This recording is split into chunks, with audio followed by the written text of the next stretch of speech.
So I guess after reviewing the film, I guess what were some of the main things that kind of stood out to you? Oh, I thought we started out the right way. We did a good job. The pace of the game was great. I thought that,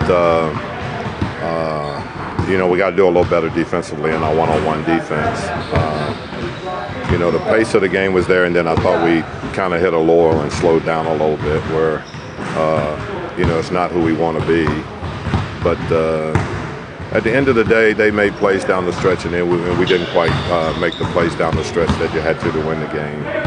They made the shots and they made plays, and we didn't quite get there. The bottom line is that defensively, they shot 40%, and we shot better from the field. We shot better from the three-point. But, we put them on the foul line way too much. I think they shot 38 foul shots. We shot 20. So, we got to stop fouling so much. We got to be able to play defense without fouling. But I like the effort, and there was, guys that I thought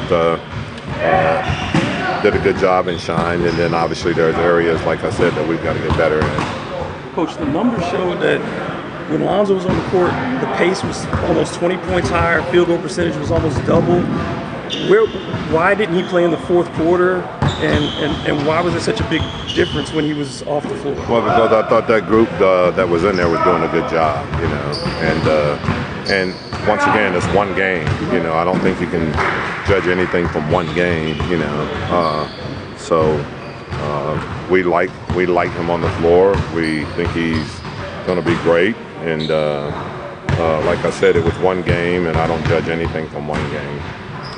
We talked before about the test of playing bigger teams with Zion out. Obviously, that's one of the bigger teams in the league in the front court. How do you think you guys handled that, that test? Oh, we did a good job. I mean, I think we ended up getting out-rebounded by 4 or 5 rebounds, which is, but they had 16 offensive rebounds. We had 16 offensive rebounds also. So I thought we did a good job from that standpoint of being able to fight them on the board. And, at the end of the day, Van Vliet played great, but, Pascal had 34 points. He was 11 for 26.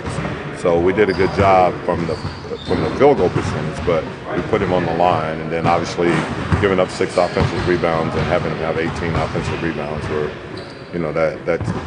that was tough for us. You played 12 guys, 10 minutes. Is that kind of the same rotation you want to use tomorrow? Well, eventually we got to get to the point where, somebody is not going to be in the rotation. We keep saying that, but there's been no reason why the guys that have gotten the opportunity hadn't gotten the opportunity, because they've kind of earned that opportunity, and so we'll stay kind of with that rotation until we decide that this is where we have to go, and these are the guys, these are the 9 guys we were going to play. But right now, through the preseason and through the first game, obviously we haven't been able to decide that.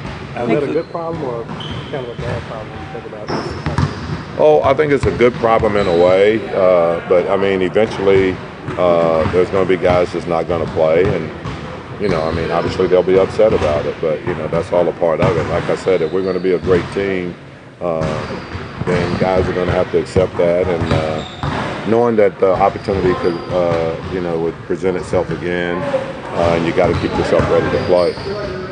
When you have the limited number of bigs that you guys do right now, is moving those guys and limiting their minutes to keep them fresh something that you're working on, or? Yeah, I mean, we do that anyway. We got 3 really capable guys at that position. When you think about it, and then Jackson is a young, energetic guy that, eventually, with more strength and stuff, he'll probably be able to play a few minutes for us also.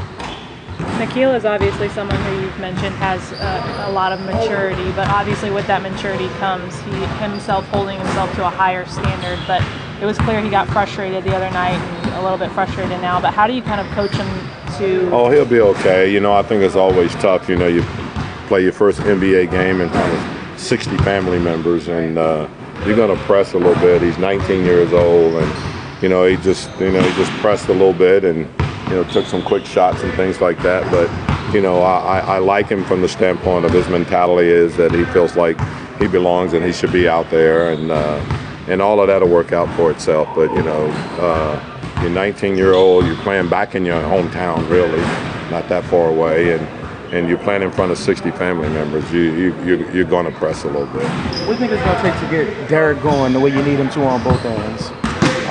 That once again, you're talking about a guy that had been playing in the system for a couple of weeks, and even in the preseason, there was games where we weren't able to play him. So this is a work in progress. This is not anything that not even close to being the finished product. So it's going to take a while for all of that to come together and to be what we think we're going to be. But our goal is to work on it every day. When we leave practice, we say, well, we're better today than we were yesterday, or we're better in this game than we were in the last game. And, that's got to be our goal, and I think we'll get there. But, we have 9 new guys that's playing in a brand new system. So it's not something that's just going to happen overnight. Although, what we do is pretty simple and, not very complicated at all, but it still takes time to play in a system where you're basically playing instinctive basketball and you have freedom that, sometimes is not associated with some other systems that you play in. When you look at the Mavericks, a lot of length, a lot of skilled big men for Dallas, and then they have a lot of shooting on the outside. How do you attack them? Well, you just got to be solid in what you're doing. They do have great shooting, and they got one of the truly great young players in the league, that is very capable of making shots and very good at creating shots for other people. But we just got to be solid defensively, and it doesn't come down to one individual. We got to be great from a team defensive standpoint, and then we got to push the pace of the game, and we've got to try to create some easy shots for ourselves. How much do you look forward to home opening the season at home? Oh, I think it's always great when you play in front of the hometown fans, and I think there's an excitement here, and I understand the Zion situation, him not being able to run out there and start the first game, but I do think that there is